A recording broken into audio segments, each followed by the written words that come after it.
Je pense que c'est à cause du Seigneur des Anneaux. Donc, moi, ce que j'aime pas dans les escape games, celle que j'aimais pas en tout cas, c'est qu'on t'arrive à un accueil et qu'on dise bonjour, vous venez pour la mission Miami. Parfait, super, posez vos affaires ici, derrière la porte c'est Miami, vous êtes prêts? Allez-y. Parce que le jeu vidéo, ça reste pour moi un des meilleurs milieux d'expression et ludique et créatif et mécanique et de façon de faire. Moi, en tant que chargé de projet, je trouve ça génial. Bienvenue sur Comment faire kiffer les gens, le podcast qui plonge au cœur du monde du divertissement et de la création d'expériences inoubliables. Pour vous inspirer, j'interviewe des artistes, entrepreneurs et créatifs derrière les événements, concepts, spectacles et lieux originaux afin de comprendre comment ils en sont arrivés là, en apprendre plus sur leur quotidien et leurs astuces pour créer des moments qui font vibrer les gens.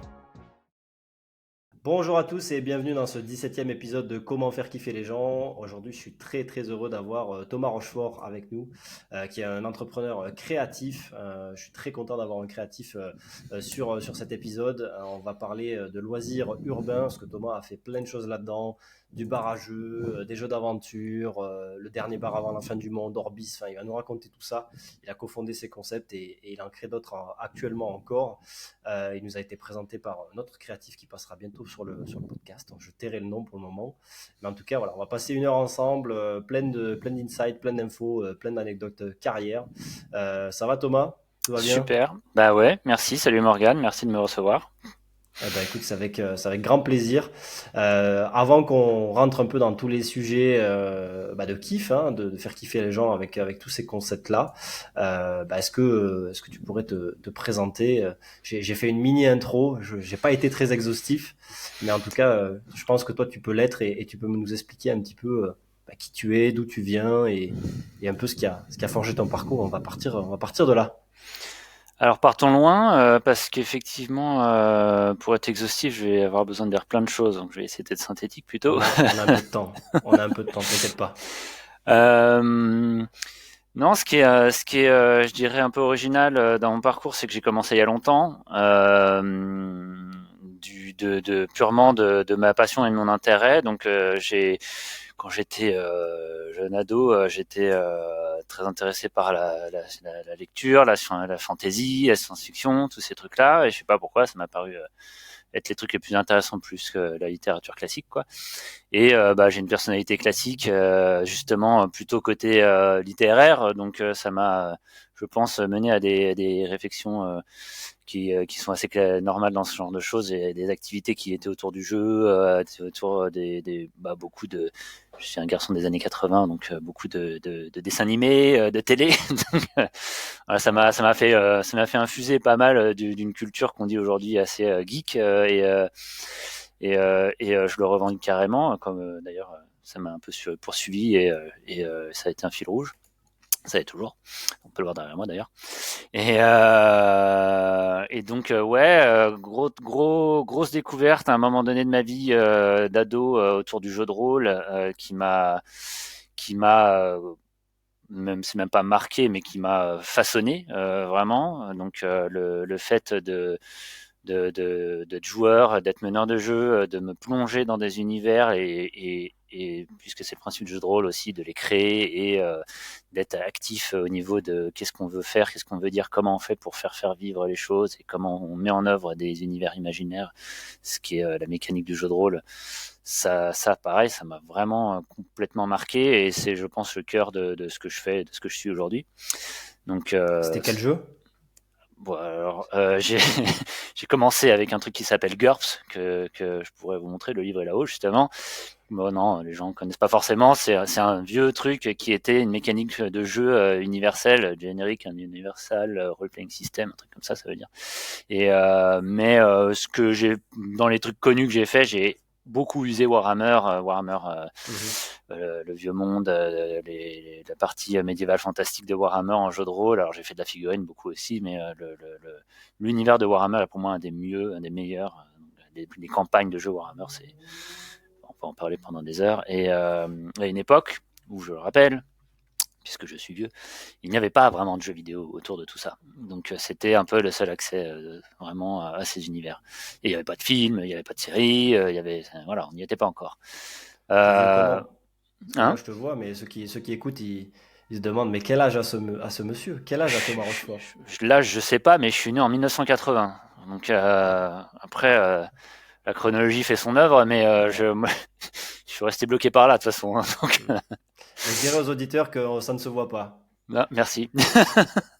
C'est un peu le syndrome de Peter Pan, je pense, et Ok, qui joue. ouais. Et donc, mais ça, c'est pas complètement anecdotique parce que j'ai vécu une période que, sans faire vieux con, pas mal de gens ne perçoivent pas aujourd'hui, qui est l'arrivée de tous ces sujets-là dans la société.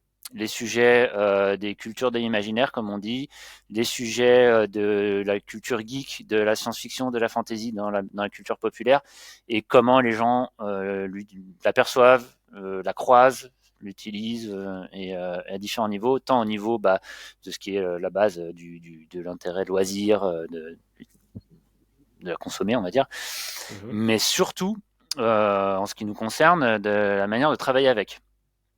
Et donc, pour raccrocher les wagons, j'ai commencé à faire ça tôt, en fait, puisque assez rapidement, j'ai voulu faire de l'animation tel que beaucoup de jeunes dans les centres de loisirs, quoi, parce que ça m'amusait. Et même si j'avais plutôt dans les premiers, au début, une dynamique sportive qui me mettait dans l'action, j'ai découvert que il existait à mon époque, des possibilités de faire du jeu de société en animation avec les jeunes. Ce Mhm. qui était une découverte parce que ça n'existait pas vraiment. C'était un truc très très, enfin, pas forcément mal vu, mais pas forcément inclus dans les programmes à l'époque de Bafa ou de formation, trucs comme ça. Il y avait pas vraiment, il y en avait que quelques-uns. Et grâce, il faut les nommer à un centre de loisirs qui s'appelle Rêve de Jeu, qui est une association, et à Monsieur Jean-Pierre Boilon, que je salue s'il m'entend et à qui on doit beaucoup, un certain nombre d'entre nous. Il a été précurseur de faire en sorte que des jeunes comme moi et des moins jeunes utilisent les jeux de rôle, les jeux de rôle grandeur nature, les jeux de société, et se donnent les moyens avec une vraie association de mettre en œuvre des trucs qui n'existaient pas à l'époque, c'est-à-dire de mettre tout ça sur le tapis de la créativité professionnelle, on va dire. Et donc j'ai été à cette école-là, j'ai fait ça pendant, je ne sais rien d'ailleurs, pendant 10-15 ans. Tous les ans, dès qu'on pouvait, on avait, alors il y avait les rendez-vous tous les ans, tous les étés, de faire ça pendant un mois, pendant tous les étés. Donc j'ai fait ça tout le temps, tout le temps. Et après, ça nous a vraiment été. Alors je dis nous parce on a un certain nombre de personnes à Mhm. avoir baigné là-bas. Et donc ça a été une école, vraiment. On a appris à se dire que c'était possible. Que, en fait, en se donnant les moyens, on peut créer des trucs avec des costumes des gens. On peut faire pour 60 personnes une animation autour d'un thème qui peut être un jeu comme Warhammer, justement, et de se dire, OK, bah, y avait, hein, le jeu de rôle grandeur nature existait, mais c'était un truc pour les adultes, pas très accessible, etc. Mais là, on en a fait quelque chose d'accessible. Donc, super important parce que ça a brisé une frontière, de se dire c'est possible, on peut fabriquer quelque chose nous sans être, c'est pas en dehors, c'est pas au-delà de nous, quoi. On est capable. Et ça nous a donné Parce des que, compétences et tout ça. parce que Oui. ce que tu disais là, pour revenir dessus et préciser, tu nous as dit que tu as pris les jeux de rôle, enfin en tout cas, toi tu as vu arriver dans le monde pro, c'est ça, le fait de faire des choses avec. C'est-à-dire, avant, il y avait les éditeurs des jeux de rôle, en tout cas, voilà, qui produisaient leurs jeux, leurs histoires, etc. Mais ça se limitait à ça au niveau entre Ouais, guillemets, des produits dérivés ou des professionnels qui gravitaient autour. Il n'y avait pas de second cercle, quoi. Il n'y avait que les ouais, éditeurs. C'est ce que tu es en train de dire, c'est ça? Et toi, tu as vu arriver l'utilisation de cette culture-là ouais. pour justement créer des lieux, créer des Alors, activités parallèles professionnelles ouais. et donc rémunératrices. C'est ça que tu es en train de nous dire? Ça a été un sujet, ouais. Bah, des services, hein, dans un premier temps. Ouais. Effectivement, à ce moment-là, le monde des gens qui faisaient des choses, c'était associatif. c'est tout. Mhm. C'était ou bénévole même carrément. C'était entre soi. C'était des gens qui faisaient jouer d'autres gens parce que c'était leurs potes. Enfin, il y a vraiment, il y avait la phase du coup qui est très importante aussi du jeu de rôle grandeur nature que j'ai rencontré et avec toute la foisonnance de gens qui faisaient plein de trucs avec des moyens géniaux, même si c'était de la démerde, pour des centaines de personnes, ce qui a donné aussi une dimension de se dire, en fait, et on se rend pas compte, hein, mais organiser un jeu de rôle grandeur nature, un GN, pour 100 ou voire même 2000 ou 3000 personnes, comme ça se faisait déjà à l'époque, hein, ça te donne une obligation d'organisation qui fait qu'au bout d'un moment, tu es quasiment pro. Quoi. Et dans la somme de travail, de toute Mhm. façon, ça a été un problème. Quand tu dis rémunérateur, c'est impossible d'organiser un GN en payant les gens aujourd'hui. Enfin, à l'époque, en tout cas, de dire, même si on fait payer un tarif de 100 euros par joueur, la somme de travail qu'il faut pour créer un jeu de rôle grandeur nature, et c'était l'époque, ça a été vrai, et ça l'est encore aujourd'hui, je pense, de dire, c'est des passionnés qui font ça, donc ils comptent pas, ils font, mais Ouais. c'est Mais très pour le faire en difficile. one shot, le modèle économique marche pas, quoi. Donc C'est voilà, difficile de rémunérer mais tout le monde. pourtant ça, en fait, il y a eu cette Il y a eu période l'intérêt, ouais. de dire les gens ils avaient une passion, ils ont acquis une compétence, moi compris du coup, un intérêt de se dire mais il faut faire quelque chose avec ça. Moi j'ai envie de vivre de ma passion parce qu'en fait je sais le faire. Il y a un truc qui est technique, il y a un truc qui est de l'ordre de l'inconnu pour beaucoup de gens. Donc Mm. on est des prestataires quasiment. Si on se mettait dans le rôle d'aujourd'hui d'un freelance ou avec l'ubérisation des services, de dire je suis le seul à savoir faire ça, c'était ça. Sauf que et on pouvait intéresser des gens. Sauf que il n'y avait pas de modèle économique, il n'y avait pas de marché, il y avait pas, on n'avait pas brisé encore ce mur de dire nous on fait des trucs de loisirs qui sont de l'ordre de l'imaginaire avec des compétences qui n'étaient pas identifiées encore vraiment pour des objectifs que personne ne comprenait. D'ailleurs, oui, c'est-à-dire tu veux faire jouer des gens, c'est pour faire quoi? Donc la seule chose qui existait à l'époque, et je m'en souviens bien, pour même les gens qui étaient de ma génération précédente et qui avaient déjà cette idée de dire je veux en vivre, c'était de travailler sur de la prestation pour les entreprises, de faire des animations, tu vois, genre incentive, de faire de la formation, de Mm. faire et ça commençait à essayer de dire je vais faire une animation pirate pour faire du team building et des trucs comme ça. Et la seule autre chose où ça existait un peu, parce que j'ai eu un passage aussi en fac de psycho pour tout dire, mais c'est pas Mhm. dans un autre genre. Et c'est que c'était utilisé en psychologie. Le jeu de rôle il est encore utilisé aujourd'hui pour des aspects thérapeutiques. Donc c'était les seules pistes qui existaient. Mais pendant des années, on a plein de gens ont fait quelque chose. Alors c'est à ce moment-là, dans les années 2000, qu'on a eu aussi l'idée de se dire on va s'organiser parce que la seule autre chose un peu professionnalisante que je faisais à ce moment-là, si c'était pas un objectif en soi, c'était plus pour m'amuser, c'est que j'essayais de m'occuper de participer à toute cette émission de qu'est-ce que les gens font. Donc il y avait les fédérations qui commençaient à se monter. Pour les gens qui en ont le souvenir, ils ne peuvent pas ne l'avoir oublié, on était en plein Mireille Dumas. Parce que Mireille Dumas, c'est le moment où, à la télé, ils ont découvert le jeu de rôle et les gens qui faisaient du jeu de rôle. Et ça a été un truc incroyable. C'est-à-dire, on en rigole maintenant, mais c'était pas du tout drôle à l'époque. Il y a eu une chasse aux sorcières, littéralement. Hein. C'était l'époque des sectes, faut pas oublier aussi, du grand truc des sectes. Et il y a eu la découverte du jour fait que les jeunes gens qui faisaient du jeu de rôle étaient bizarrement ont été identifiés assez rapidement comme des sectaires, des fous. Alors il y a eu deux trois faits divers hein, clairement qui ont participé avec des suicides, des attaques et des trucs mais qui étaient anecdotiques. Et les médias s'en sont emparés. Madame Mireille Dumas a fait une magnifique émission pour dire regardez ces gens. Enfin, tu sais, c'était vraiment du télé-réalité de l'époque horrible. Aujourd'hui, ça serait de la Nouna, quoi. Ouais. C'était génial. Et de dire voilà, ces gens sont dangereux. Ils ont même peut-être des problèmes. Il faudrait peut-être les aider. Les gens qui font du jeu de rôle sont sans doute un problème pour la société.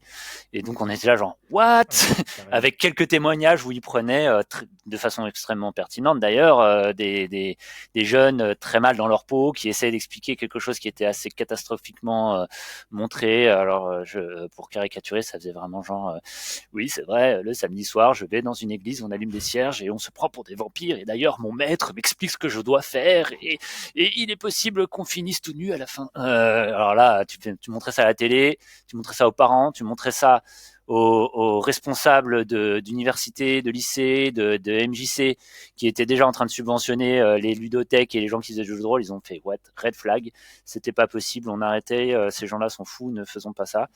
Et du coup, nous de notre côté, on était genre, donc on va faire l'inverse, on va prendre les gens qui savent parler, et on va faire une communauté, fédérer tout ça. Donc c'était le début de la Fédération française de jeux de rôle grandeur nature et des fédérations françaises de jeux de rôle qui avaient différents noms à l'époque. On a fait des états généraux, on a réuni des gens qui savaient ce qu'ils disaient, des gens qui avaient un peu plus de réflexion. On a voulu nommer les choses. Je vous rappelle que pendant longtemps, et maintenant on le redit, c'est pas grave, mais à l'époque c'était grave, on disait un maître de jeu pour quelqu'un qui faisait du jeu de rôle, ce qui était à l'époque des sectes très intéressant pour la télé. Après on a arrêté, on a dit meneur de jeu, maintenant on s'en fout, donc voilà. Et bref, tout ça pour dire, s'est dit, en fait, on va faire de la com. Donc, on s'est professionnalisé un peu. On va dire, il y a du naming, on va aller voir les caméras, on va faire des attachés de presse. Quand faudra interroger quelqu'un, TF1, tu viens plutôt nous voir, nous. Voilà. Et on a été proactif là-dessus. C'était très intéressant.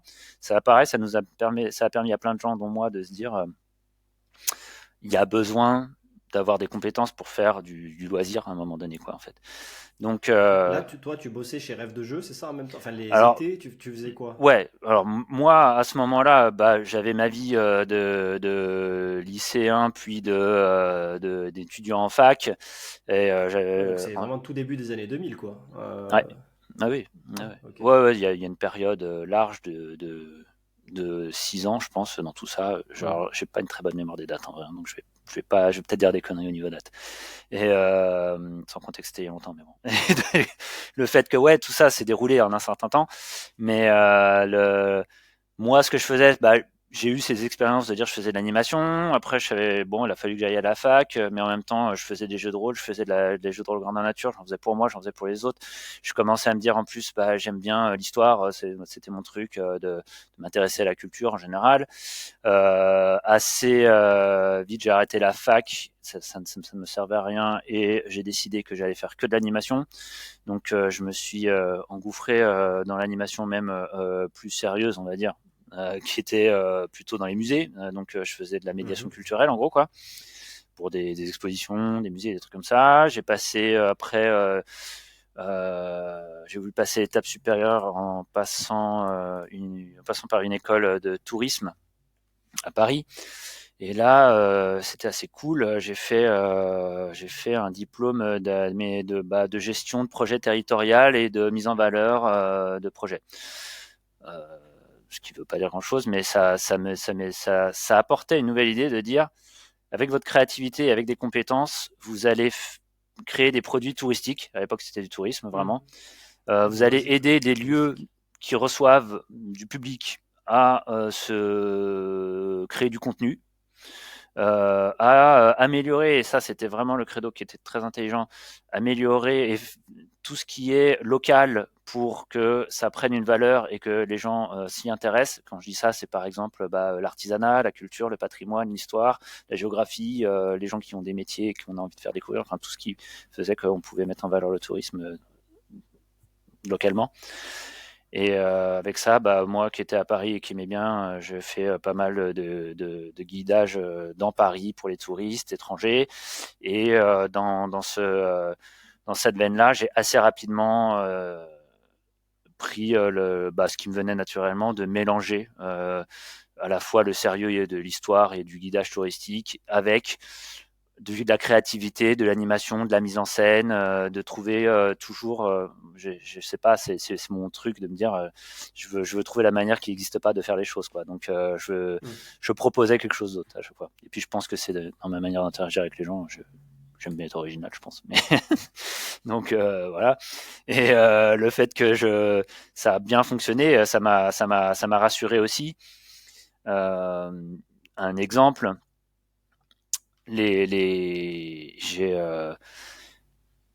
j'accueillais des touristes américains, beaucoup.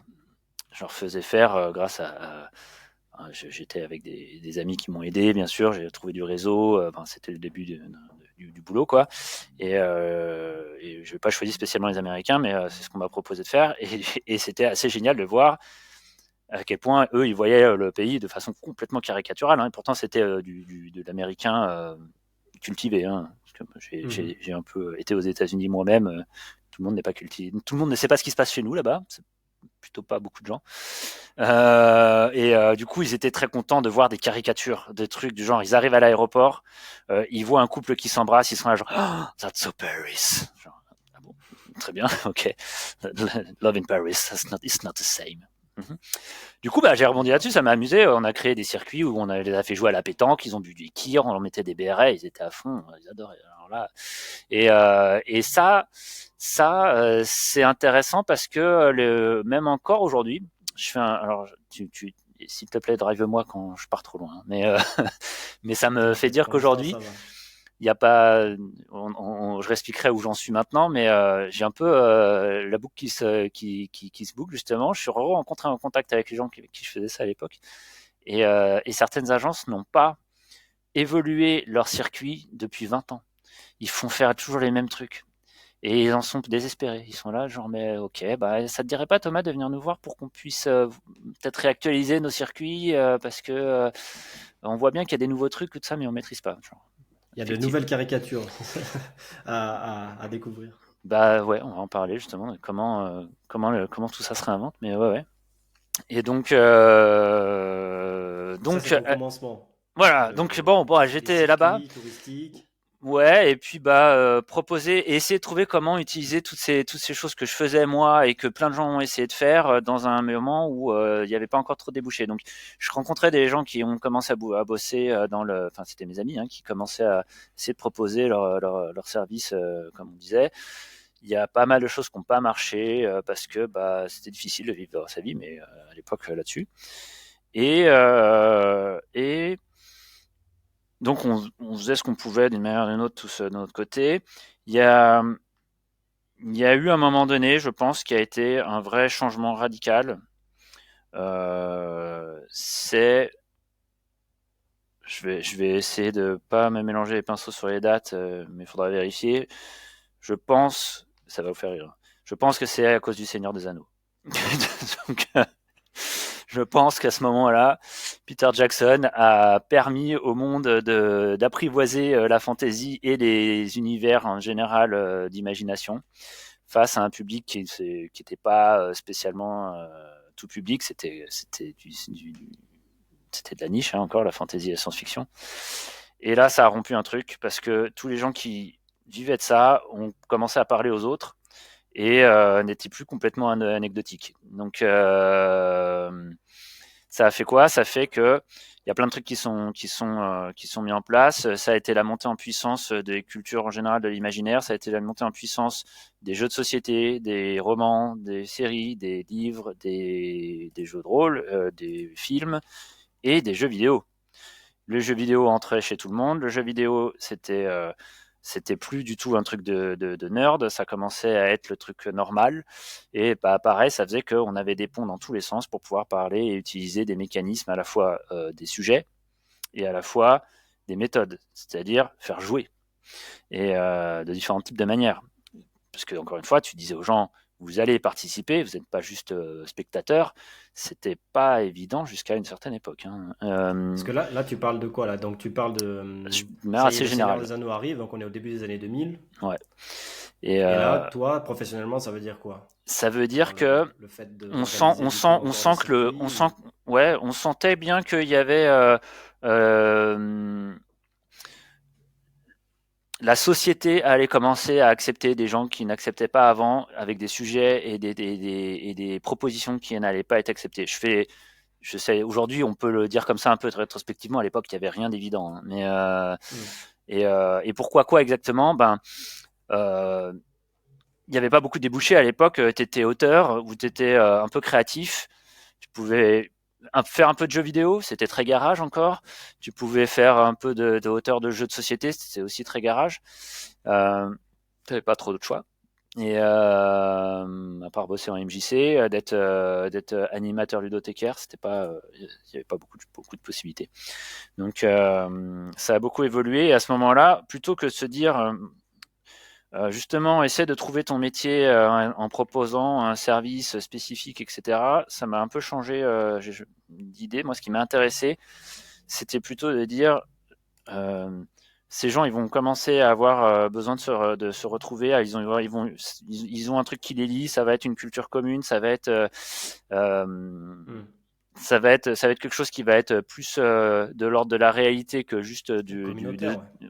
ben, ça a commencé à être communautaire.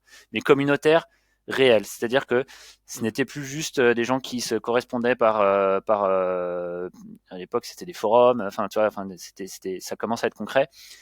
Et du coup, bah là, j'avais déjà l'idée de me dire, bah, il y a un truc qui m'intéresse, c'est de faire une taverne en fait, c'est de faire un endroit où tu peux être pour de vrai, pas que chez toi. Tu utilises ce que t'aimes avec les gens qui t'aiment dans une ambiance qui te plaît. Tu vas boire un coup, tu vas manger une pizza, tu vas manger des trucs et tu peux jouer et tu peux te retrouver. Il y a des références qui sont là pour toi. T'es, fallait prendre une revanche à cette époque-là. On avait été beaucoup exclus pour la raison que j'avais un peu évoquée avant. Et on s'était dit, là, il faut que nous, on se remette devant et qu'on soit là et qu'on soit accessible et qu'on puisse se retrouver. Donc, c'était une intuition que je voulais, c'était une sorte de passion. Avec mon pote, on s'était dit, on va faire ça. On a regardé qu'est-ce que c'était, à quoi ça pouvait ressembler. On a tiré des plans sur des comètes. On dit, on veut du coup à Paris un lieu avec un endroit qui soit Hmm. vraiment en mode avec des références de taverne de jeux de rôle, tu vois, du bois, de la pierre, de la cheminée, un aubergiste, des bonnes bières, des shops, et puis de la musique, et puis de l'ambiance, et puis des trucs où on va avoir des références avec des clins d'œil, des Easter eggs, et puis des choses à faire, des jeux, des activités, etc. Quoi. Ça n'existait pas. Et, euh, et du coup, le premier réflexe qu'on a eu, c'est de se dire très bien, on y va. On allait au salon des entrepreneurs. On leur a demandé aux gens bonjour, comment on crée une entreprise pour faire tout ce qu'on a envie de faire là. Et les gens nous ont regardé comme ça, genre vous avez des sous? Non. Vous avez déjà fait ça? Non. Eh ben, au revoir. Du coup, on a fait ah Parce que d'accord. là, on parle de quelle époque? Là, je sais plus, 2005-2000? on est en 2005, un truc comme ça, quoi, tu vois, à peu près. Ok. On est à peu près en 2004-2005, ouais, c'est ça. C'est pas où l'entrepreneuriat a été le plus démocratisé. En tout cas, l'innovation, créer des nouvelles choses. Enfin, pas en tout cas pour des entrepreneurs fauchés. Il n'y avait pas toutes les aides, toutes Non, les structures d'accompagnement. mais au Donc, pire, on les connaissait pas en fait. C'est-à-dire que on on n'avait pas était non plus le plutôt temps. des passionnés qui avaient envie de monter leur truc et que on y allait un peu à l'énergie, quoi. Je te dirais, en fait, peut-être on aurait fait une école de commerce, ça aurait été le même. On aurait eu cette idée-là, on aurait su comment la monter direct parce que on aurait appris à le faire, si tu veux, mais Hmm. on- c'était pas, on n'avait pas ce qu'il fallait, je pense, hein, à l'époque, à part l'idée. Et, mais on avait la motivation. Du coup, ce qu'on a fait, c'est qu'on s'est dit, d'accord, il faut tout ça, et ben on va l'acquérir. Alors, on est allé chacun de notre côté se lancer dans des expériences professionnelles qui nous permettaient de purement grimper les échelons et savoir comment faire pour pouvoir le valoriser et l'utiliser. Codement, j'ai commencé à abandonner la plupart des trucs que je faisais pour aller me faire serveur dans les restaurants et devenir barman et devenir manager et devenir voilà. Enfin, j'ai fait comme ça. En même temps, je continuais à Mhm. faire des jeux, organiser des jeux, faire des animations et à plus m'intéresser à ce qui m'intéressait. Donc, je continuais à être dans ma culture, Ouais. quoi. Et tu avais le drive, quoi. Tu disais, faut que j'arrive à montrer qu'on est capable d'eux, quoi. Ouais. Et ça, ça m'a. S'il faut que ça serve à d'autres, je pense que ça a été un atout que j'ai eu, que j'ai encore peut-être, c'est que je continue à être un peu con, à être obstiné, de me dire c'est pas très grave ce que je fais en pratique, du moment que ça reste le truc qui m'intéresse dans la forme, dans le fond plutôt, pas que dans la forme. Moi, ce qui m'intéresse, c'est de fabriquer des concepts, de créer, d'être toujours dans ramener de l'imaginaire au réel, de voir comment une idée se fabrique et comment j'arrive à la faire en sorte qu'elle existe pour de vrai, et rencontrer du monde et faire en sorte que ça serve à quelque chose. Servir à quelque chose, c'est très important pour moi. Et comme j'ai pas trop à y réfléchir parce que c'est ce qui me motive, s'il faut que ça serve, gars, ben, pensons à ça, toi, de se dire qu'est-ce qui est les trucs qui servent et qui dans notre motivation. Parce que c'est très con, on peut se dire, moi j'aime la guitare, je veux vivre de la guitare. Alors j'ai souvent dit, travaille, fais pas forcément de ton travail ta passion, parce que des fois ça t'use quoi, toi. Et puis le truc que Ça te t'aimes, tu l'aimeras. dépassionne. Ouais, exactement.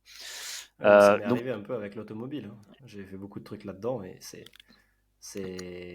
prenant, mais du coup, ça devient plus la même chose, quoi. exactement. Donc c'est un piège. Donc faut savoir faire la limite un peu entre les deux. Donc je pense que moi, plutôt que d'un un truc en particulier, je sais pas, de me dire je veux faire du jeu de rôle mon travail, quoi, toi, c'était plutôt qu'est-ce qui me motive derrière le jeu de rôle à la rigueur, quoi, tu veux. Mm. Donc le travail créatif, vu que ça fait partie de ma personnalité, ça m'a c'est resté. Et tu vois, même quand j'ai commencé à bosser dans les restaurants, le seul truc qui m'intéressait, c'était de devenir barman pour faire de la mixologie. Parce qu'il y avait un aspect créatif. Alors, j'étais pas chef, j'aurais peut-être pu être chef, par exemple, tu vois, mais c'était le côté, j'aime bien fabriquer des idées, les mettre, trouver la recette, faire en sorte que ça soit cool, que les gens adorent et que je leur fasse. Et, Et euh, après, et, il faut du, toujours inventer des nouvelles choses. et en plus, il faut le faire tous les jours. Et alors, pour le Ouais. coup, ça, c'est du travail. Et vraiment, c'est ça qui est à la fois usant et satisfaisant d'une certaine manière, parce que si tu y arrives, t'es motivé aussi si tu veux et c'est bien d'être poussé derrière force du coup parce que bah tout seul c'est pas évident Mm. et les 2 3 fois où du coup bah on m'a pris un peu au mot de genre ah ouais tu veux faire ça bah ok vas-y t'es barman tu me fais un cocktail par jour rétrospectivement c'est débile hein. Je faisais un cocktail par jour nouveau je peux dire que dans le tas il y en avait des nuls du coup mais t'apprends à la dure comme ça c'est pas mal et ça moi j'aime bien les défis donc ça m'a permis de dépasser pas mal de situations où ça aurait dû être Ouais. trop compliqué ou trop con et je l'ai fait quand même quoi et du coup ça est peut-être un autre aspect de ma personnalité on m'a souvent donné des responsabilités parce que bah au final euh, euh, les gens me font confiance, quoi. Et ça m'a permis de monter un peu les échelons, du coup. C'est aussi parce que c'est ce que je voulais faire, sans doute. Sans raconter toutes ces étapes, ça m'a amené à être responsable au final, au bout de quelques années, hein, bah, de restaurants et de bars dans des lieux à chaque fois où c'est moi le patron pour les autres quoi et jusqu'au jour où je me suis dit là c'est bon là je sais faire tout le métier c'est ce qu'on m'avait demandé avant là. Donc maintenant, il faut que je trouve comment faire mon truc à moi. Et du coup, ça s'est tombé là. J'avais avec mon collègue aussi, on avait raccroché les wagons et, euh, et ce qui nous manquait à la rigueur, c'était les sous, mais on savait à peu près comment les trouver. Et il fut un moment dans tout cela où j'étais à l'étranger, je suis revenu en France, j'ai dit allez c'est bon, c'est maintenant.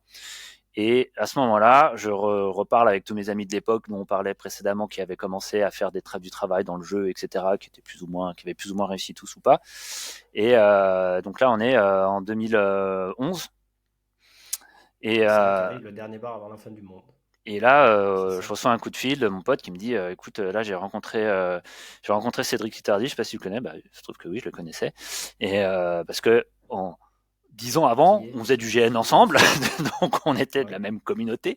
Il dit, bah lui, il a une idée un peu à la con, il veut ouvrir un lieu, quoi. Un lieu, ok.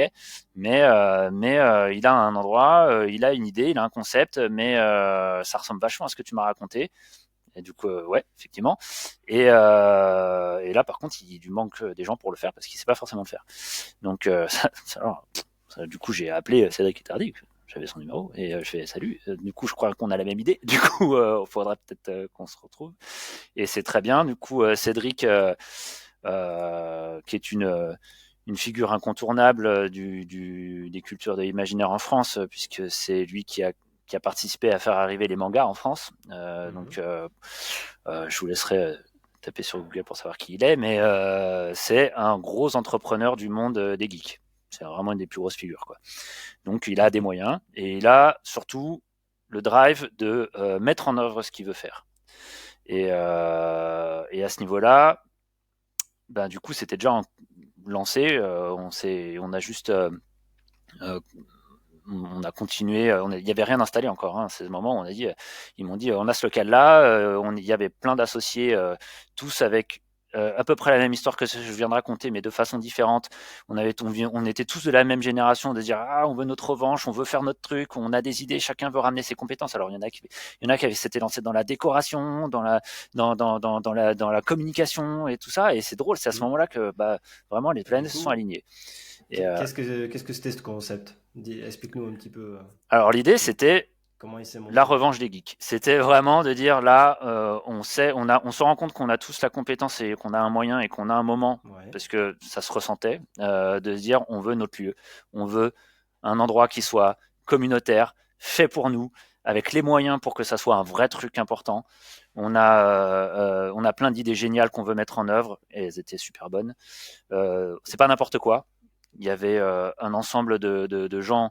Alors, il y a eu des idées à la con, hein, mais on a fait en sorte que le projet soit mené de la manière professionnelle parce qu'on était tous à un moment où on savait que c'était suffisait pas de dire, il fallait savoir faire aussi.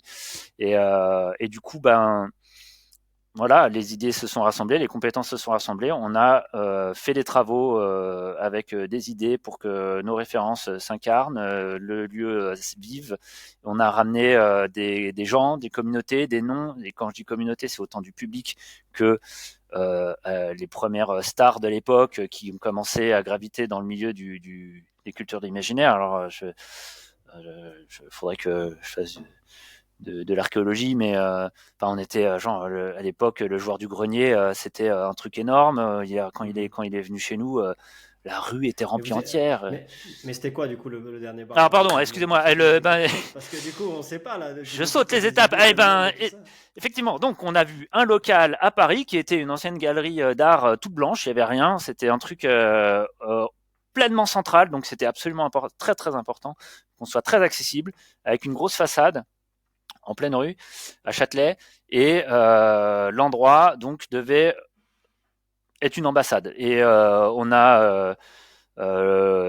a eu du brainstorm pour tous les éléments, et le nom s'est trouvé pour être une référence aussi qui a donc été être le dernier bar avant la fin du monde, ce qui était à la fois super bizarre comme nom, super dérangeant comme nom, parce que c'est pas un nom facile, et c'est l'âme de ce qu'on voulait faire, genre si ça vous dérange tant pis pour vous. et, euh, et, euh, et qui est une référence. Alors le dernier bar avant la fin du monde, pourquoi? Parce que c'est une référence à un roman de Douglas Adams qui est un pilier de la science-fiction un peu spécial, bizarre, qui a fait Hitchhiker's Guide of the Galaxy, et donc il y a eu même un film, deux, et c'est un endroit comme ça où tu es au précipice de l'univers, où tu as tous les extraterrestres qui viennent se retrouver, et c'était nous, quoi. On était vraiment complètement en bordure de tout, mais on Qui allait fait être quoi? un Du endroit jeu? central. Hein. Et l'endroit, C'était un bar à jeu au final? c'était pas l'idée parce qu'il n'y avait pas beaucoup de barrageux à l'époque. C'était vraiment, ils se comptaient sur les doigts de la main en France. Clairement, hein. Il y en avait en France pas Mhm. plus que 5, je pense. Et donc, on voulait d'abord être vraiment ça, l'aspect taverne, ambassade. Donc, Donc café-resto, enfin bar-resto, plus les, jeu, événement communautaire, c'est ça? ouais, il y avait un Bien cocktail de trucs scénarisé, voilà, il y avait un décoré. cocktail de trucs immanquables. C'est que l'endroit en lui-même devait avoir une identité et devait incarner tout ce que nous on voulait. Donc, il fallait que ça se ressente, que ça se voit, que limite ça s'expérimente. Et c'est là où on avait un premier travail concret de qu'est-ce que c'est que l'expérience utilisateur, la scénographie, la décoration. Et c'est pour ça qu'on a fait d'ailleurs les travaux de décoration du lieu avec des décorateurs de cinéma, en fait, parce que ça, c'est pas un truc que tu inventes spécialement parce que t'aimes bien, quoi. Si tu veux, faut le faire. Et donc on a rassemblé des références de livres, de cinéma, de jeux vidéo, de télé, de tout ce qui faisait le délire geek. On en a mis des bouts dedans. C'est un endroit qui était d'abord un restaurant-bar. Donc quand tu rentres dedans, tu viens pour boire un coup et manger, avec plein de choses qui gravitent autour, qui sont la mise en place d'une grosse bibliothèque où tu avais euh, un peu, on pouvait faire comme chez nous, quoi, tu vois, avec une énorme quantité de BD et de livres, avec une énorme quantité de jeux de société, et tu pioches dedans et tu viens t'amuser avec, quoi. Et on voulait qu'il y ait un peu de tout. Il y avait des écrans un peu dans tous les sens pour qu'on ait des trailers, des clips. Enfin, c'était le MTV du geek, quoi, tu vois, et que tous les trucs que tu as envie de faire toi quand tu es chez toi parce que tu es geek, genre regarder les bandes annonces de tous les films qui sortent et de toutes les séries qui sortent, bah, on te les balançait, et si possible en avant-première. Ok. Et donc il y avait cette ambiance réelle de t'as compris où t'es arrivé, quoi, tu vois, et que des pièces, les différents endroits soient grands, ça soit grand. Il y a différents endroits, différents espaces. Tu vas dans l'endroit que tu préfères parce qu'il y en a un qui est plus SF, il y en a un autre qui sera plus médiéval. Il y a des endroits où ça sera plus cool, il y a des endroits où ça sera plus animé, etc. Et quitte à ce que même il y ait des choses qui t'interrogent, tu vois, avec des choses, des mini enquêtes à visiter un peu partout. Donc et évidemment, Toi, tu fais quoi là-dedans? Tu alors au es le début. gérant? Alors, moi, ce que je fais, c'est que déjà, ma vraie valeur ajoutée au début était sur la partie restaurant-bar, qui était la partie Mhm. qui manquait beaucoup. Donc, on est arrivé avec l'ami Loïc aussi, qui avait déjà un restaurant. On est arrivé là-dedans un peu comme dans un jeu de quilles, genre ah bon, vous avez eu l'idée de faire ça et vous voulez le faire comme ça. Il manque des morceaux quand même. Donc on a vraiment permis à l'endroit d'être fonctionnel, d'être opérationnel, d'avoir la capacité à faire du restaurant et du bar. Alors autant à fabriquer que faire du service, organiser un lieu comme ça pour que ça tourne, c'est un travail. Clairement, ça s'invente pas. Et d'ailleurs, encore aujourd'hui, il y a beaucoup de gens qui sont dans le secteur du loisir qui me disent ça serait bien qu'on ait un bar chez nous, mais on ne sait pas comment faire. Bah oui, en fait, si tu sais pas, tu sais pas. C'est pas très facile à inventer. Donc, on a fait ça. En plus, bah, j'avais moi complètement le lead référence et tout ce qu'il fallait avec, donc j'ai participé à toute l'élaboration du truc, même à l'époque, encore une fois, j'ai fait les travaux, hein, on a planté les clous et fait la peinture, hein, donc il y avait rien. Mhm. Et donc on était en mode c'était en mode équipage de bateau pirate. On était tous à fond, on a tous fait tout, on dormait pas, on a fabriqué le truc. Il a fallu bah, du coup inventer une carte de nourriture et de boissons qui allait avec que des trucs spécifiques qui étaient à la fois dans la façon de manger et de boire nouveau et rigolo et voire osé et débile, mais en étant des références accessibles pour notre communauté. Et si tu l'as pas, c'est que c'est pas chez toi, quoi. Et donc, c'est comme ça que, je sais pas, on est venu à des idées à la con de faire un hot dog de 42 centimètres. Un hot dog grand comme ça, quoi.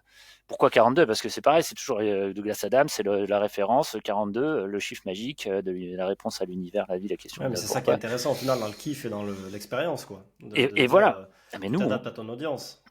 et c'était en plus, c'était nous l'audience, tu vois. Donc on n'était pas dans une artificialisation du problème. Il y a beaucoup de gens qui pourraient avoir cette idée. Et là, c'est là où heureusement, quand justement on n'est pas sorti d'école de commerce, je te dirais peut-être, c'est que on n'a pas cherché à se dire comment on va faire consommer ces gens qui ont des sous et qui veulent les dépenser. On était là genre qu'est-ce que nous on aurait envie de faire et qui nous a déliré. Bah ça va faire délirer les autres aussi. Mais du coup, mais ça a permis d'aller plus loin, ouais, de se dire Mm. on va bousculer, on va faire des trucs débiles. Et prendre des risques à la rigueur même. Et on en a pris quelques-uns. Ouais. À l'époque du dernier bar, on était même, enfin ça a cartonné tout de suite. Notoriété géniale. Alors on a fait jouer, tout le monde a fait jouer ses réseaux communautaires. Et je pense qu'une des raisons de la réussite, c'est que toutes les personnes qui étaient là étaient déjà très euh, au cœur des vraies grosses communautés, quoi. Donc il y a eu Mm.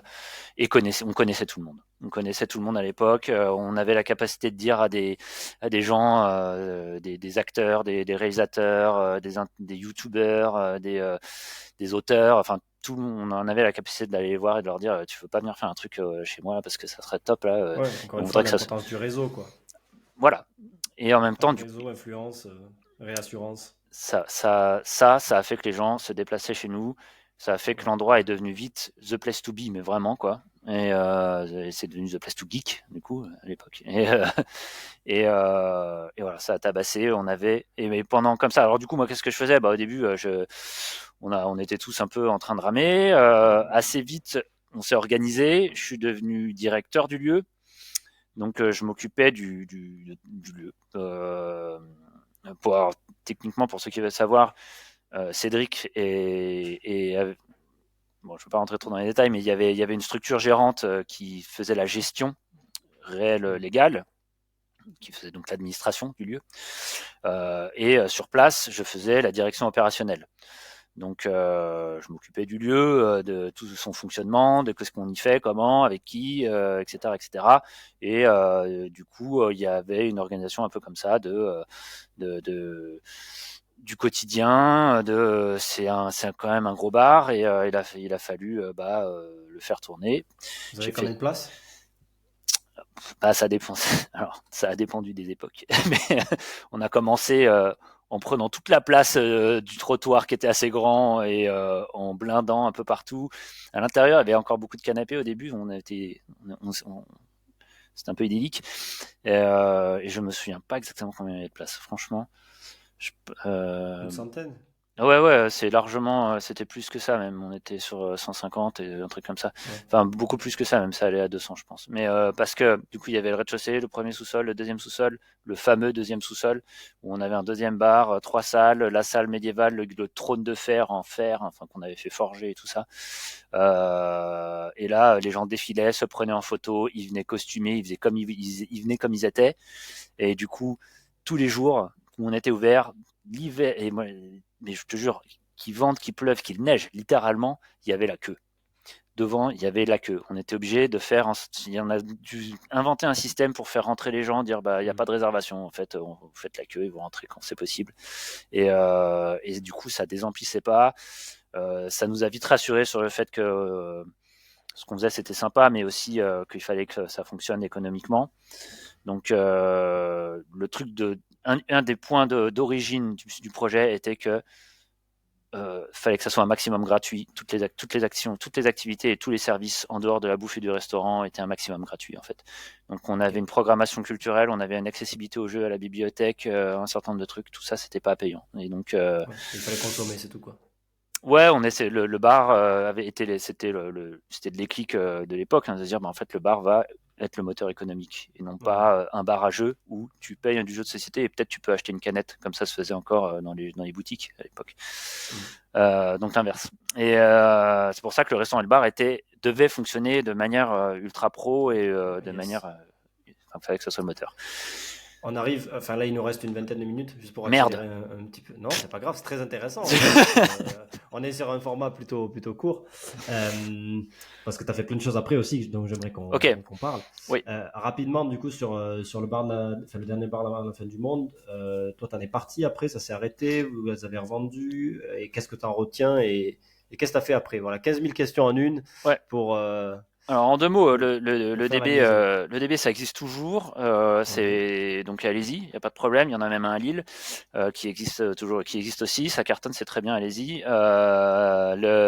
Moi je suis parti parce que à un moment donné, il y avait un mix de raisons. J'ai rencontré ma femme et je voulais là-bas et je voulais plus être son patron, donc je suis parti aller faire autre chose. Et, on avait envie de créer nos lieux à nous, donc avec mon pote, on a monté une boîte pour créer des lieux pour nous et aider d'autres gens à créer des lieux. Donc on a fait ça.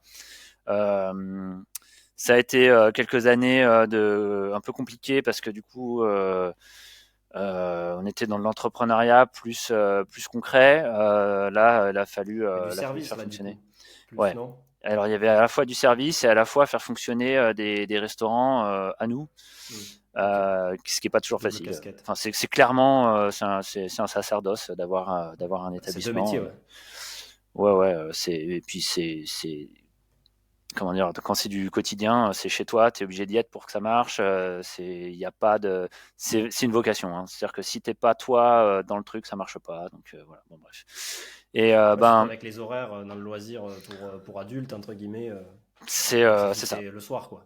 c'est ça, Hmm. exactement. Hmm. Le soir, le week-end. Mais bon, après, ça a été ma vie pendant 15 ans. Hein, donc c'est un rythme. Mais bon, voilà.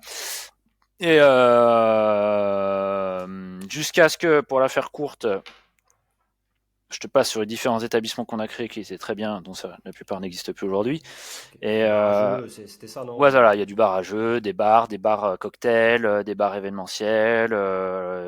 Il y a des bars à jeux qui existent encore, ça marche bien. Donc ça, ça a été La une mise en pharmacie œuvre des aussi, choses à qu'on Lille. savait faire et qu'on a voulu continuer de faire en continuant de pousser le concept. Alors les bars à jeux de société, pour en dire deux mots, c'était un peu le nouveau aussi vraiment. Donc on était à l'époque où ça se reproduisait. Aujourd'hui, ça se fait un tout petit peu moins, mais ça fonctionne bien. Hein. C'est un système qui est assez stable. C'était le début des escape games. À l'époque du dernier bar, il n'y en avait pas. Quand on était au dernier bar, on était complètement dans le mood des premières escape games qu'on accompagnait un peu de temps en temps, etc. Donc on a connu toutes les premières. Et après, nous aussi, du coup, on en a accompagné certaines. Et quand en perso. Et jusqu'à ce que, au bout de quelques années, on se retrouve à se dire bon, je crois que notre idée a évolué. Ce qu'on voulait faire, là, notre taverne, en fait, elle est allée encore plus loin parce que ce qu'on faisait avant, ah oui, j'ai pas précisé un truc important. Mon collègue dont je parle depuis le début, on a commencé à rêve de jeu ensemble. On a commencé quand on avait 16 ans. Donc on avait les mêmes conneries derrière la tête de se dire tout ça on peut faire. Et donc ça nous a pas quitté. Et on s'est dit on veut faire le truc plus gros en fait. On veut un lieu où il y ait du jeu, mais pas que du jeu de société. On veut faire du jeu de rôle, des jeux, amener le concept d'escape game même encore plus loin. Donc on veut faire un gros truc. On a fait ça. On a eu on a mis en œuvre un certain nombre de trucs qui nous permettent de monter ce qui a été Orbis. Du coup, là, gros projet qui ne pouvait pas être petit, donc qui s'appuyait sur le fait d'être un restaurant, un bar à jeux de société, donc un vrai restaurant gros, qui s'appuie sur C'est d'autres quoi services autour. ce que tu dis, ça pouvait pas être petit, c'est Ouais. gros. Tu peux nous Fallait, donner un peu d'éléments de contexte pour ceux qui oui. nous écoutent? Euh, on avait compris donc que les économies mixtes devaient être des moteurs sur les gros postes. Donc le gros poste restaurant et le gros poste bar, il faut que ça dégage du chiffre d'affaires, il faut que ça puisse donc être assez gros du coup, alors en termes de place, de couvert, de capacité d'envoi et de proposition, hein, pour assurer le reste de l'économie du lieu. Même du coup, on a essayé aussi de construire une économie un peu en mix parallèle, puisqu'on a voulu mettre des escape games autour des jeux, autour du restaurant et des bars, qui devaient être économiquement viables aussi. Pourquoi on a fait ça? Parce qu'à la base, on a fait un constat qui était assez con, c'est que quand les gens vont faire des escape games, ils ont envie d'aller manger ou boire avant ou après. C'est ce qu'ils font en fait. Mais pas dans le même lieu. Mais il n'y avait pas de restaurant ou de bar dans les escape games, ça n'existait pas. Donc maintenant, on commence à le voir parce que ça fait quelques temps que les gens ont compris. Mais même, c'est pas encore super évident. C'est depuis un an ou deux que c'est vraiment normal. Avant, ça l'était pas. Et du coup, il fallait qu'on ait la place de faire tout ça. Donc un bon restaurant qui puisse permettre de faire du jeu de société, du bar, d'avoir des espaces de jeu autres autour. Tu as multiplié ton métrage carré, déjà, tu es à 1000, 2000, 3000 mètres carrés. Du coup, tu te retrouves à dire ça à faire à Paris, waouh! Quand je dis qu'il faut que ça soit économiquement viable, bah, je peux te dire que tu as besoin de payer ton loyer, hein, c'est le premier poste. Donc voilà, avec du personnel aussi. Voilà. Ouais. Donc Oui, parce avec que le loyer est directement corrélé au personnel, parce qu'après il faut occuper le lieu et donc, plus t'es gros, plus tes charges fixes elles sont énormes aussi, et le personnel tu peux pas t'en passer. Donc, Et en plus, il y a des types d'activités qui sont très gourmands en personnel, puisque bah, tes jeux, faut les faire expliquer, tes escape games, faut les faire accompagner, il y a une équation là-dedans que seul Will Hunting pourra résoudre un jour, mais c'est un truc assez compliqué. Donc il fallait qu'on soit assez précis. Et donc voilà, gros, pour que ça tienne économiquement, quoi. Et du coup, plusieurs milliers de mètres carrés, c'est ce que tu dis. Ça, c'est un projet que vous avez fait sur l'île, si je dis pas de bêtises, du au coup, on a début. créé Orbis en se disant, on va s'implanter à Paris. On avait trois tailles entre 1000, ça faisait en gros 1000, 2000 ou 3000 mètres carrés. On avait fait trois modèles pour dire, comme ça on a le choix. Et à ce moment-là, on voulait que on voulait que ça soit superbe, à l'instar du dernier bar ou d'autres projets qu'on a créés. Il fallait que ça soit un endroit beau. Donc il y avait une grosse il y avait du capex comme on dit quoi. C'était il y avait de la déco, il y avait du matos. Mm. C'était un endroit où quand Capex, t'arrêtes. c'est capital expenditure. Donc, c'est les investissements dans, dans le dur, quoi, le lieu, etc. Enfin, Le lieu coûte matériel cher à humain fabriquer en et. gros quoi. Voilà, C'était un c'est projet à quoi? 2 millions, 3 millions, plus ouais, que ça? c'est ça ouais. Ça fait des Ouais. ordres d'idées de sorte à peu près comme ça. Et puis bah on voulait des escape games avec des mécanismes et des trucs comme ça. Enfin, tout ça, ça coûte des sous. Donc c'est de l'argent à mettre en place de base. C'est quand même aussi, et là on en revient à notre problématique de la culture et de la culture de l'entreprise, on va dire. Avec des projets comme ça, celui qu'on a créé là, on a fait. On avait déroulé tout ce que c'était, comment ça marchait, combien ça rapportait. On avait le BP, le deck et tout quoi. Mais les investisseurs, ils comprenaient rien. Et donc, on leur disait, Ouais, ouais, parce que oui, vous l'avez fait financer, vous allez chercher des fonds propres auprès d'investisseurs privés. c'est les banques comprenaient rien, les fonds, ils comprenaient bien qu'il y avait quelque chose, mais on n'avait pas de preuves, si tu veux, puisque personne n'avait jamais fait ça. Dans ce marché, ouais. Donc, il Toujours y la en même a, chose. voilà. Donc, on était encore comme des cons à essayer de percer le marché. Donc le moyen qui a été trouvé, c'était justement de proposer notre innovation à des endroits qui en avaient besoin. Et c'est là où la rencontre avec les investisseurs fonciers s'est faite, puisque eux avaient besoin de développer des nouveaux lieux, des nouveaux quartiers, avoir des arguments pour vendre leur projet urbain ou de rénovation de centres commerciaux, de choses comme ça. Donc ils étaient prêts à mettre des sous et à donner des bonnes conditions. Ça a permis de faire le truc, mais du coup, ça nous a amené dans des endroits autres que ceux qu'on avait prévus d'origine. Donc, on est allé complètement dans la province, voire à l'étranger, puisqu'on a on a le premier qu'on a ouvert était à Liège en Belgique, et après, on est arrivé à Tourcoing, à côté de Lille. Et donc, pas par hasard, à chaque fois c'était étudié si tu veux, hein, mais c'était un mix de décisions entre les endroits où on voulait bien de nous et où on nous donnait de l'argent et où on nous permettait de nous installer, et les endroits où c'était intelligent de s'installer, quoi. Donc voilà, on faisait un pari en général, puisque évidemment ce ne sont pas toujours des endroits où il se passe déjà quelque chose, donc parce qu'eux ils arrivent en voulant créer une dynamique. Orbis c'est génial, donc moi je me suis à ce moment-là plutôt occupé du développement du produit, pas spécialement du côté business et tout ça, parce qu'on là, il a fallu, c'était un projet sérieux, donc on s'est vraiment bien réparti les rôles, on va dire, sur les trucs sur lesquels on était les plus pointus. Concept de A à Z. On a enfin j'ai écrit une histoire, un univers, des références, une proposition d'expérience. Je peux vous dire qu'encore immersif, ça voulait pas dire grand-chose à l'époque, mais c'était le principe aussi. Donc voilà, on a fait un gros. J'ai fait mon cocktail, comme ce que je fais faire d'habitude, quoi, et j'ai écrit tout ça pour dire attention, il y a deux trois trucs qui sont importants. Il faut que ça soit cohérent. Il faut que moi, ce que j'aime pas dans les escape games, celle que j'aimais pas en tout cas, c'est qu'on t'arrive à un accueil et qu'on dise bonjour, vous venez pour la mission Miami, parfait, super, posez vos affaires ici, derrière la porte c'est Miami, vous êtes prêts, allez-y. Genre, ça m'a pas fait rêver. Donc moi je voulais que quand tu rentres dans Orbis, tu fasses ah waouh, je suis rentré quelque part, il se passe quelque chose, que l'histoire se raconte, que tu sois embarqué direct et qu'après tu vives des missions qui soient complètement logiques dans ton univers, dans ton truc, et que ça soit ton univers à toi. Et alors et je suis encore ultra influencé par Disney à ce niveau-là, qui c'est l'intelligence de se dire tu arrives à Disney, tu vas dans la file d'attente commencer ton expérience, en fait, si tu veux, tu es déjà dans l'univers qui se raconte autour de toi, et ça c'est du génie pour moi, vraiment. Et du coup c'est ça qu'il fallait faire, et c'est ça qu'il faut continuer de faire aujourd'hui.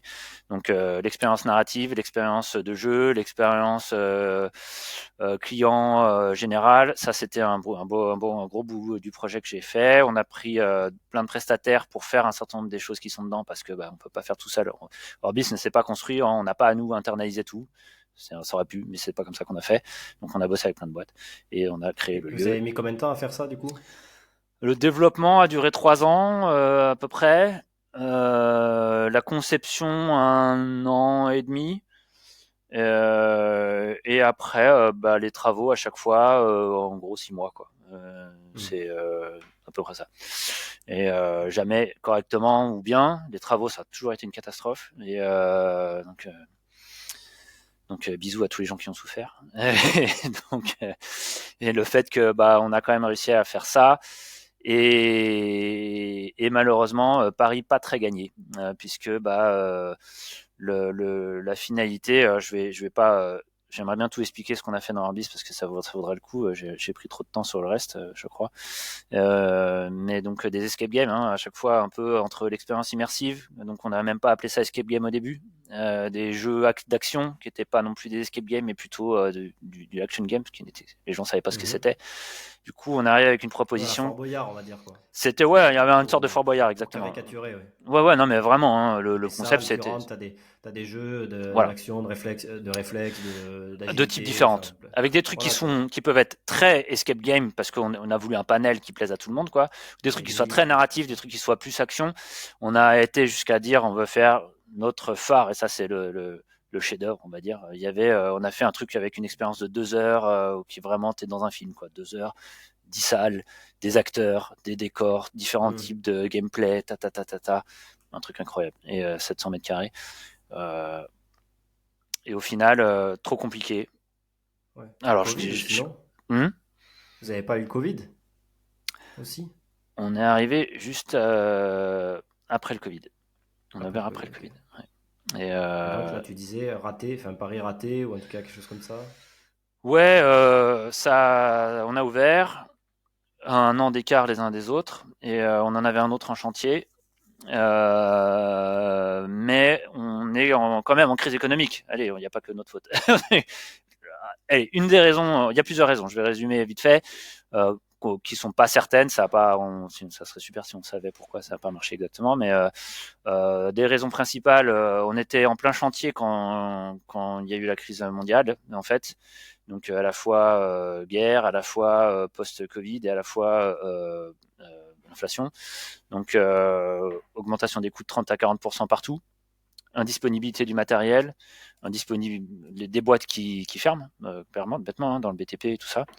Donc des chantiers en mode catastrophe, des dépassements de coûts quand on est sur un budget à 3 millions, 40%, je peux te dire que tu l'as un dépassement de 40%, ça pose un problème. Donc, moi, je m'en rendais pas compte à l'époque en plus. Donc, j'en rigole aujourd'hui, mais j'en rigole pas trop. Mais bon, ça a posé les différents dominos qui a fait qu'au bout d'un moment, ça s'est effondré. Et le lieu a ouvert. On n'a pas réussi à ouvrir l'expérience de 2 heures Orbis Quest. On s'était pas rendu compte qu'en fait, à Lille, Tourcoing, grosse problématique de localisation. Public pas adapté. Alors, c'est pas leur faute les pauvres, hein, mais c'est notre produit qui n'était pas adapté à eux au final. Je pense que rétrospectivement, on se dit que je caricature en me disant j'ai amené un truc de parisien dans la banlieue, en fait, enfin dans la province, et ce qui est pas complètement faux. C'était trop avant-gardiste, trop compliqué, trop subtil pour des gens qui avaient à peine déjà entendu parler d'un escape game, en fait, quoi. Et du coup, quand on était là, mais c'est une vraie leçon qu'il faut que tout le monde garde, hein. Et je pense que d'ailleurs c'est fait. Quand tu arrives en disant salut, achète mon expérience immersive, achète mon aventure immersive, les gens ils te regardent en disant j'ai pas compris ce que tu me vends, en fait, toi. Du coup, et qu'en plus quand tu vas là-bas, le premier truc que tu vois c'est un restaurant, t'as pas compris. Du coup, le lieu, c'est pas bien, la sauce a pas pris. On n'a pas ouvert Orbis Quest qui devait attirer du monde de 500 km autour. Du coup, ça n'a pas fonctionné. Orbis Lille a fermé. Et là, premier gros échec. La boîte commence à aller mal. Et du coup, moi, j'ai arrêté de faire du Orbis.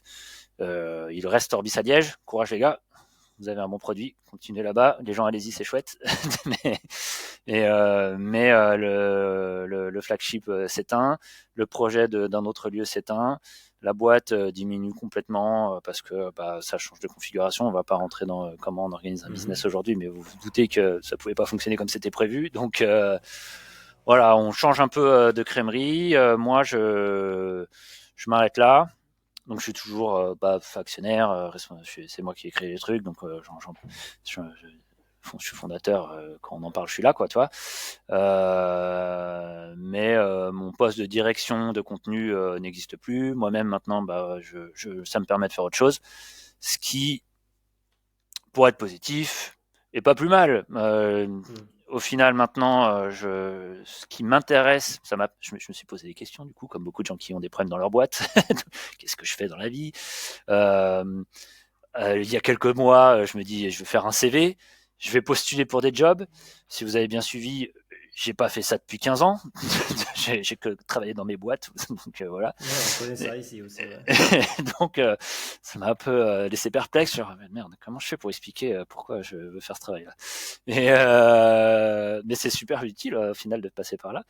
Et la solution la plus maligne, c'est que du coup, en parlant à tout le monde, en fait, je me rends compte que tout le monde, enfin, je connais tout le monde un peu, que chacun maintenant a des projets. Je suis absolument ravi de notre époque où peut-être j'y ai participé, tant mieux, mais en fait c'est l'air du temps. Il y a plein de projets qui se montent, l'immersif, le ludique, c'est bon là, c'est parti, ça explose et dans des dimensions qui n'étaient pas celles dont on n'a même pas celles dont on avait rêvé. Enfin, tous les copains, ils ont des énormes trucs maintenant.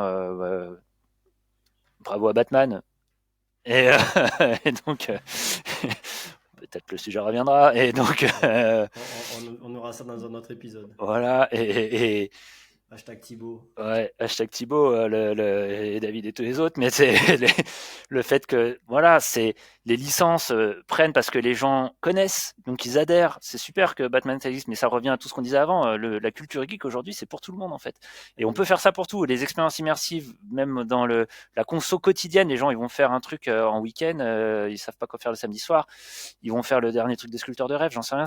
Ils vont à Paris, il y en a plein quoi. Enfin, et il y a des trucs incroyables, faisons la liste. Hein? En province, enfin. Et en province aussi, enfin à Paris il y en a plein, à Lyon il y en a plein, je veux dire en ville, voilà, mais c'est toujours un peu compliqué en province. Donc il y a le vrai truc de se dire attention, un bon projet n'est pas forcément un projet qui va marcher Attention au partout. marketing, aux usages des consommateurs dans tel ou tel lieu. Ouais, Ça, ouais.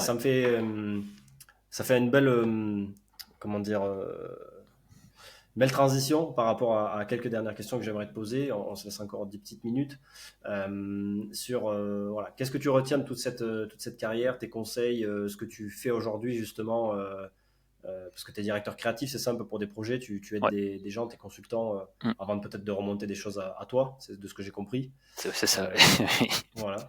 Tu vois, c'est pas très compliqué. Tu l'as bien expliqué au final. Ça se lit bien en tout cas.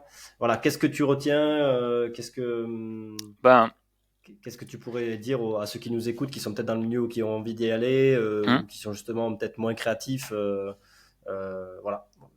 Et après, on euh, parlera de comment tu t'inspires, tout ça. Enfin, on verra ouais. sur les dernières minutes. Ce que j'ai remarqué, c'est intéressant parce que c'est les sujets qui reviennent assez régulièrement dans le milieu professionnel, qui d'ailleurs commence à exister, se fédère, enfin, on se rencontre. Et ce que ça montre, c'est que il y a plein de métiers différents maintenant. Tous les petits trucs qui faisaient qui étaient nécessaires pour fabriquer ces projets-là, maintenant c'est devenu des compétences spécifiques et des gens, des boîtes, des studios peuvent vivre quasiment de leurs compétences spécifiques. Quoi, par exemple, faire de la musique, de la décoration, du gameplay, du game design, de l'acting, d'expérience immersive, de scénographie, enfin tous ces trucs qui sont, alors mes trucs à moi, d'être plus généralement dans l'organisation, la création. Moi, je développe du projet, donc j'aide les idées à se construire et à Mhm. exister. Le management de projet, quoi, hein, et la création de contenu. Alors évidemment, la communication, le marketing, il y a des gens qui font des boîtes qui ne font que dans ces domaines d'activité-là. Donc il y a vraiment les compétences, les domaines d'activité, le champ de l'imaginaire, des cultures imaginaires, du loisir, de l'entertainment en général, qui peut être à la fois du parc d'attractions, du truc pour les enfants, pas pour les enfants, etc. Tout ça, ça c'est super professionnalisé, il y a plein de boulot dedans. Alors plein, attention, hein, c'est un peu comme on dit ça pour le jeu vidéo, il y en a peut-être pas pour tout le monde non plus, mais voilà.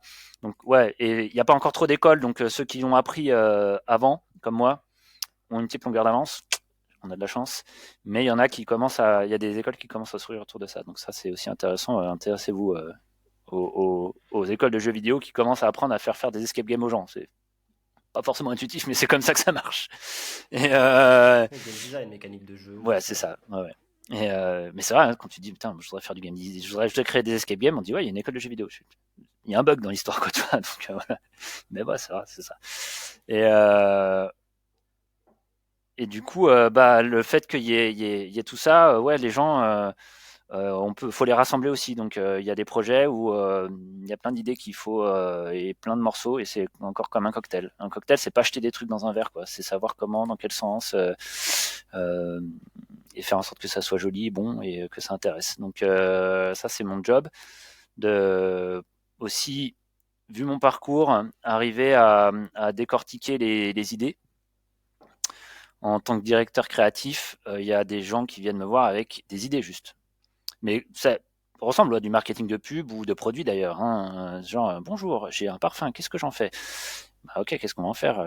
Ça intéresse qui? Comment on va le montrer? Comment on va se fabriquer? Comment il va le fabriquer? Etc. Quoi. Là, c'est vraiment, j'ai une idée, je voudrais faire un jeu avec. Ok, comment on fait? Et donc il y a des étapes, il y a des choses à apprendre. Voilà. Et maintenant, ce qui m'intéresse en plus dans tout ça, c'est que du coup, ça me permet de bosser sur différentes choses. Je trouve ça super motivant. De pas forcément se focus et s'user sur un sujet, tu vois, par exemple. De se dire, je préfère aider aujourd'hui que de faire mes idées à moi, pour l'instant, même si j'en ai. Ça m'intéresse plus d'aider, de participer à faire en sorte que ça existe. Parce que j'ai mis tellement d'énergie dans ma vie à rendre possible les choses que je pense qu'aujourd'hui c'est peut-être une compétence en fait. Et ça aide des gens qui n'ont pas forcément Faire passer de 0 à 1. Ouais. Ah, ouais, le début c'est difficile. Hein. Ah, ouais. Et, Je connais ça, je suis dedans. Moi ouais. j'aime bien aussi.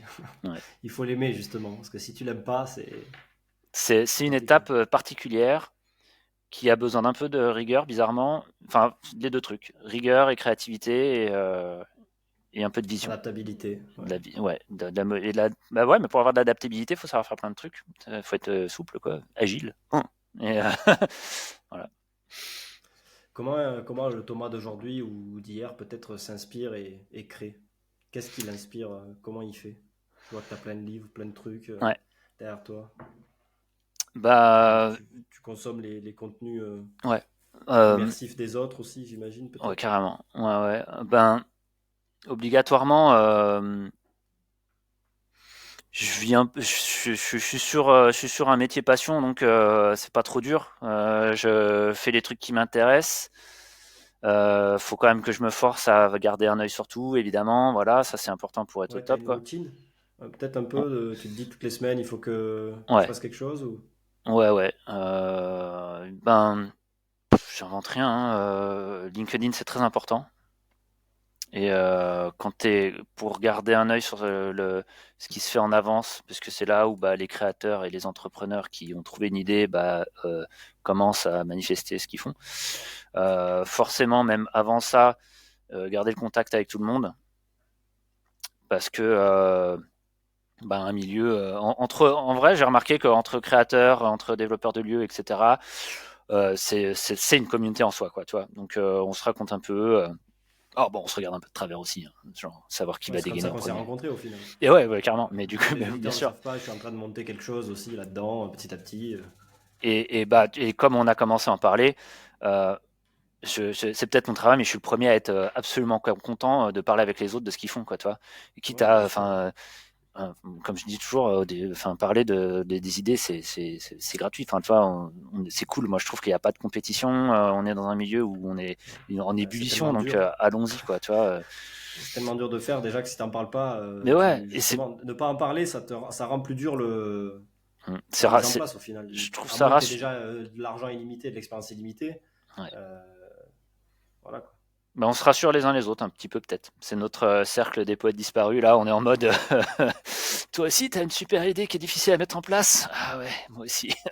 et, euh, et du coup, vu que quand il y en a un qui arrive, il y en a un autre qui se motive à y arriver et on avance comme ça, j'ai l'impression. Du coup, garder le contact, rester un peu proposé. Moi, je suis complètement pour les mises en relation et tout ça, mais pas pour spécialement gagner de l'argent, mais parce que c'est ça qui fait qu'on se rend compte que on a raison de faire ce qu'on fait en fait. Et c'est motivant pour tout le monde, hein, franchement, à ce niveau-là. Moi, et là pour le coup, venant du milieu du bar, il n'y a pas de compétition dans les bars. Hein. Quand tu es dans une rue où il y a 10 bars, c'est la rue où tout le monde va venir en fait. Donc on a raison d'être tous ensemble, hein, tu vois, voilà. Mhm. Et donc ça c'est cool. Ouais, après à titre perso, je me suis maintenant que j'ai eu un peu plus de temps justement pour intégrer des routines, comme tu dis, et pas être que dans le jus de devoir faire des trucs, j'ai intégré ça, de me dire, faut que je joue à des jeux. Je vais reprendre mon Steam là enfin, je me suis repris tous les, tous les, tous les agrégateurs de jeux là et j'ai fait bon, je vais tester des jeux. J'ai pas spécialement envie de les finir. En plus, c'est du temps quoi. Mais j'ai envie de voir à quoi ressemblent les jeux, les différents types de jeux, les différents types de trucs.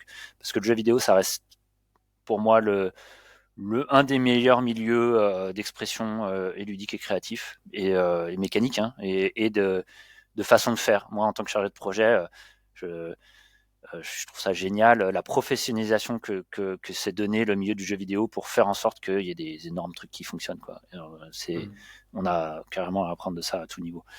Et donc là-dedans, de comprendre comment eux ils font, j'aime beaucoup savoir comment un jeu s'est créé dans le jeu vidéo. Donc j'essaie de comprendre ça, d'avoir des infos là-dessus. Je bouffe de la série et du film, évidemment, mais ça, je sais même pas si c'est voilà. J'ai un œil narratif forcément sur l'écriture des trucs. J'aime bien voir quelle est le, le, la mode, on va dire, ou qu'est-ce qui plaît aux gens, tu vois, dans la façon d'écrire, de raconter des histoires, donc dans tous les propos.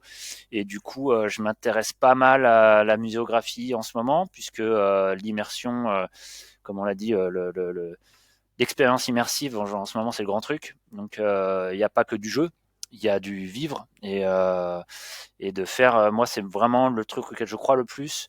Il faut arrêter de faire dans les escape games des mécanismes. Alors bon, on est tous d'accord qu'il n'y a plus les cadenas, c'est plus possible, hein, ça c'est sûr. Mais qu'est-ce que c'est encore qui va revenir? Et faites vivre des choses aux gens, juste quoi, tu vois. Et ça c'est ce que je faisais du coup. Rêve de jeu, il y a 20 ans, on faisait vivre des trucs. C'était du jeu de rôle quasiment quoi. Voilà. Donc le jeu de Et rôle reste derrière. c'est superbe que tu dises ça parce que ça va finir un peu notre discussion sur le futur du divertissement et du loisir. C'est quoi ta vision là-dessus? Il y aura peut-être dans les prochaines années, tu vois, 5 10 ans. Tu penses que ça va vers où, toi qui es au cœur de ce milieu-là? Qu'est-ce Alors, qui va être 5-10 ans, c'est technologique? loin, parce que ça va vite. Euh, Déjà les premières années, après peut-être en, que faire un en peu ce plus les moment, étapes. qu'est-ce qui est le prochain truc déjà c'est alors pour moi ça paraît être une suite logique, mais très bien, disons-le. C'est justement l'appropriation des secteurs plus consensuels et peut-être un peu en retard, qui sont les musées et la culture, vers la culture au sens large du terme, hein, avec des moyens qui viennent du divertissement pur en fait et des divertissements de pointe comme le jeu de rôle, le jeu vidéo, les expériences immersives et l'escape game. Et c'est ce qui est en train de se passer en ce moment. Hein. Tu regardes Cité de l'immersif, les Cités de l'histoire, des Horizon Keops, tous ces trucs qui ont pris du jeu vidéo, de la VR évidemment, de l'interactivité, de faire des choses aux gens pour leur raconter des histoires avec des manières de raconter des histoires qui viennent très clairement du jeu de rôle, hein, et de nulle part Mhm. ailleurs. C'est pas du théâtre, pas. Enfin, moi je veux même me battre avec quelqu'un, mais ça vient bien de là. Hein. Et, et du coup, ouais, de l'infusion de tous ces trucs-là qui font que les gens vont découvrir qu'ils vont pouvoir visiter Notre-Dame avec un jeu vidéo. T'aurais dit ça il y a quelques années, Ouais, ouais, je vois ce que tu veux dire. c'était nulle part. Bah, ça va aller encore plus loin à ce niveau-là. On va avoir, euh, on va avoir ça dans du quotidien un peu plus. Chez soi, ça va arriver. On va avoir de plus en plus la capacité technique de faire des choses, de les emmener ailleurs, de les faire voyager depuis chez soi, voire d'inverser complètement des pôles, d'aller en forêt et de se retrouver sur Endor en train de chasser, de vivre avec des Ewoks. Enfin, Ouais, les, en fait, les tout mélanges des ça va genres, servir au culture, voyage, tourisme, quoi, en fait. tout va se C'est ce que tu es en mélanger train en de dire. fait. Ouais. La technique, les thèmes et les objectifs vont se mélanger. Il va y avoir de l'éducation qui va utiliser du loisir qui va utiliser de l'histoire, de la Mhm. technologie qui va utiliser du jeu et inversement. Enfin, tout ça de plus en plus va se mélanger et du coup les métiers vont être de plus en plus perméables et ça c'est très intéressant pour nous. Du coup, il faut savoir regarder ce qui se passe dans un secteur qui est pas forcément le nôtre à la base pour se dire allez, je vais aller vendre ça là-bas. C'est ce qu'on fait émissif par exemple en se disant je fais du jeu vidéo, je fais de la VR, en fait, je vais faire de la VR historique ou culturelle ou de la biologie, enfin pédagogique en fait. Voilà. Mhm. Et ça cartonne. Et du coup, ça va continuer comme ça, je pense. Après, il y Très a tous bien. les métiers. Hein. On ne parle pas du fait que tu peux apprendre ton métier à distance aussi, des trucs comme ça. Voilà. Parfait. Un dernier mot? Ça va être la rupture du réel et de l'irréel. Alors, si tu veux dire à 10 ans, il y a de la prospective, il y a des films de science-fiction qui parlent de ça. et on peut faire une émission de 2 heures dessus si tu veux. mais c'est de la science-fiction. Mais ouais, il y a des trucs inquiétants et des trucs positifs. Alors je dirais un dernier mot.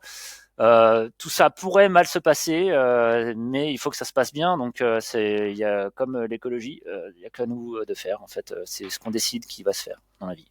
C'est mon voilà. Ok.